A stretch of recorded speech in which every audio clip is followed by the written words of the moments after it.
જય માતાજી, જય દ્વારકા। હેલો દોસ્તો, કેમ છો? તો દોસ્તો, હાલમાં જે કિંજલ રબારીનો ખૂબ જ વિડીયો વાયરલ થયો છે સોશિયલ મીડિયામાં।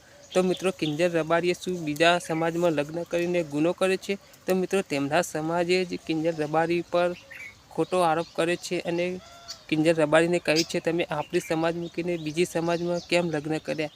તો મિત્રો, કિંજલ રબારીને ઉપાડી જવાની અને મારી નાખવાની ધમકી પણ આપી છે અને કિંજલ રબારીએ કોની મદદ માગી છે તે જુઓ તમે આગળ આ વિડીયોમાં કિંજલ રબારી શું કહે છે। કાલે જ મેં એક વિડીયો અપલોડ કરેલો જેમાં મેં જણાવેલું કે મેં લગ્ન કરી લીધા છે। મારી રાજી ખુશીથી હું એમના જોડે રહું છું, એમના જોડે આવી છું। છતાં પણ અમુક લોકોએ સોશિયલ મીડિયામાં વિરોધ કરવાનું ચાલુ કર્યું છે, ધમકીઓ આપવાનું ચાલુ કર્યું છે, મારી નાખીશું, ઉપાડી જઈશું, બરાબર। તો મને એ નથી સમજાતું કે જ્યાં સુધી હું સમાજનું નામ રોશન કરી રહી છું, જ્યાં સુધી હું મારા ઘરે પૈસા કમાઈ રહી છું, જ્યાં સુધી હું એમના માટે કંઈક કરી રહી છું, ત્યાં સુધી હું બધાને સારી લાગુ છું। જ્યારે મેં મારી લાઈફ માટે એક ડિસિઝન લીધું છે, એમાં હું ખોટી થઈ જાઉં છું, ખરાબ થઈ જાઉં છું, બરાબર।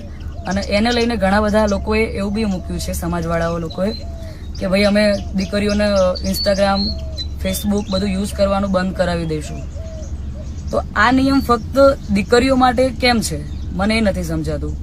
આપણા દીકરાઓ જ્યારે કોઈ બીજા સમાજની દીકરીને લઈને આવે છે ત્યારે આપણે બધું એક્સેપ્ટેબલ હોય છે, જ્યારે એ જ કાર્ય આપણી દીકરી કરે છે ત્યારે આપણે એના વિરુદ્ધમાં જઈએ છીએ।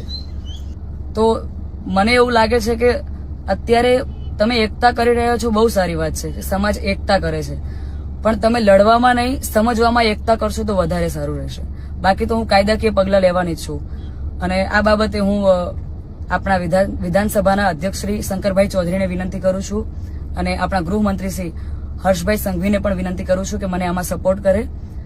અને બાકી તો આપણે કાયદાકીય રીતે લડવાની તૈયારીમાં છીએ।